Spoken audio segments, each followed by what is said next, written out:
Welcome to 17.2. We continue our discussion on transcription.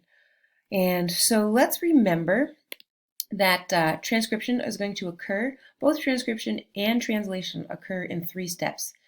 The 3 steps make a lot of sense: initiation, elongation, and termination. So first, what we're going to do is we're going to examine the process and how it's similar to both bacteria and eukaryotic cells. And then we're going to go back and we're going to talk about how it's different for eukaryotic cells because eukaryotic cells are more complex. So this is the process here where we are reading the DNA. We have a RNA polymerase. Remember, it's polymerase, so we're going to read up, write down, and we're going to make an RNA strand. This is our transcription process. So initiation, this is where the story begins. RNA does not require a primer. RNA polymerase does not require a primer, like DNA polymerase does. But what it is going to look for is a promoter region. The promoter region occurs at the beginning of the gene. So if we look here, let's say that this is our gene. It would obviously be much longer. This right here is going to be our promoter region, and that is where our RNA polymerase is going to grab hold and begin working.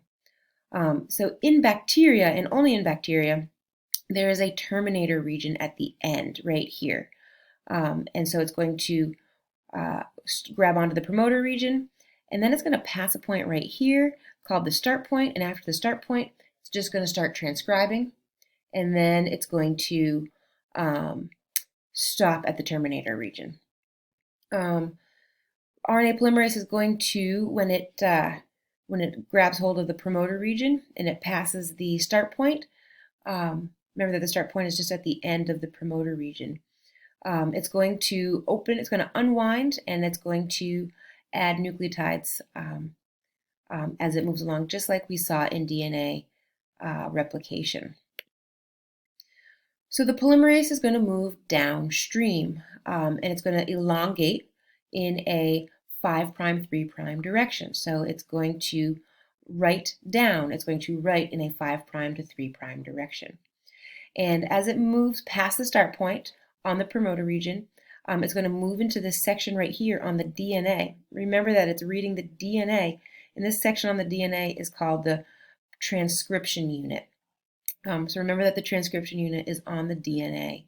So the promoter region, and then the start point, a transcription unit, and then the terminator region on the bacteria cell. And so when the DNA polymer or RNA polymerase unwinds, it exposes about 10 to 20 nucleotides at a time, and it adds RNA nucleotides, A, U, C's, and G's. Eventually, the RNA transcript is released, and the RNA polymerase detaches from the DNA.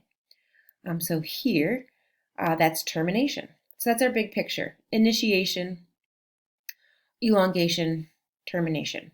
So we're talking about transcription, and those are the 3 steps of transcription. What I want you to do is to draw this out using these labels. Make sure that you know where all of those labels go on a picture. And if you don't, then look it up, or you can ask me and I'd be happy to help you out.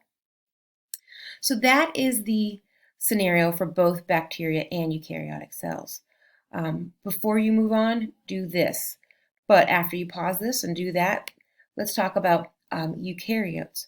So we're talking our first step, initiation in eukaryotes.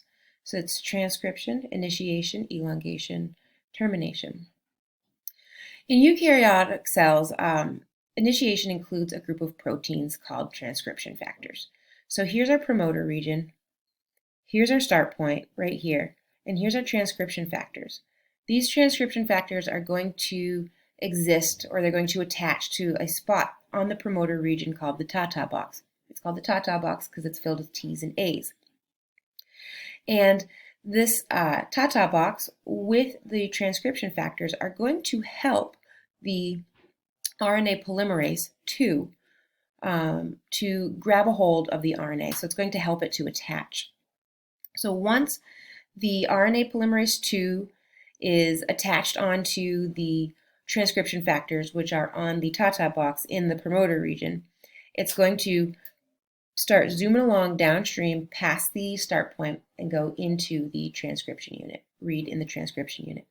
And so once it's here, once all of these three things are together, the ta-ta box, transcription factors, and RNA polymerase II, we call that the transcription initiation complex. And that is when that forms, then transcription can begin, or elongation can begin.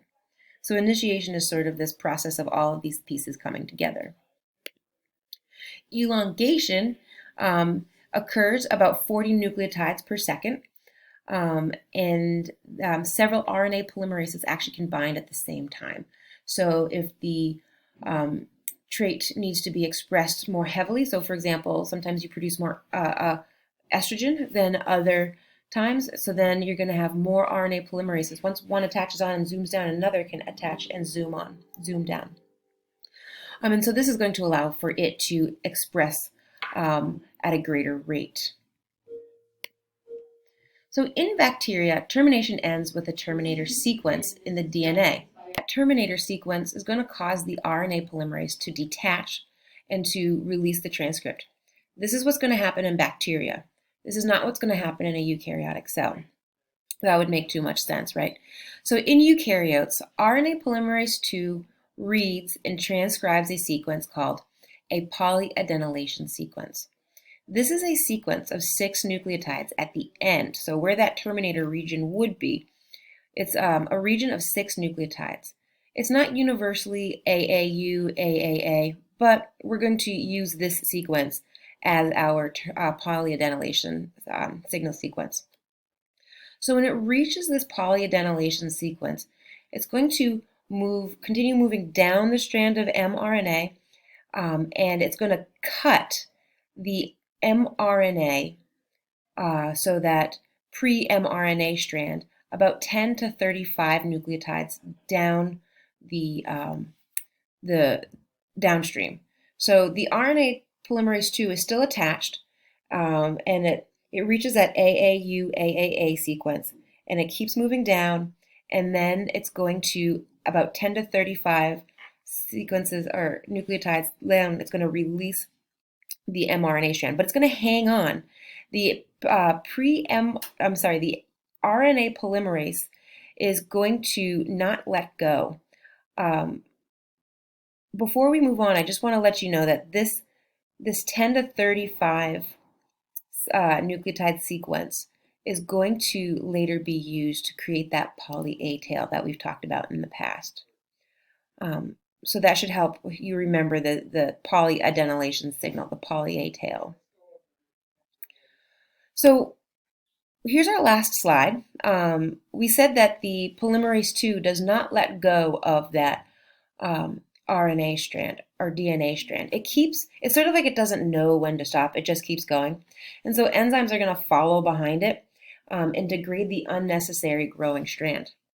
And the enzymes follow along until they reach the polymerase II, the RNA polymerase II, and they help it to dissociate from the DNA.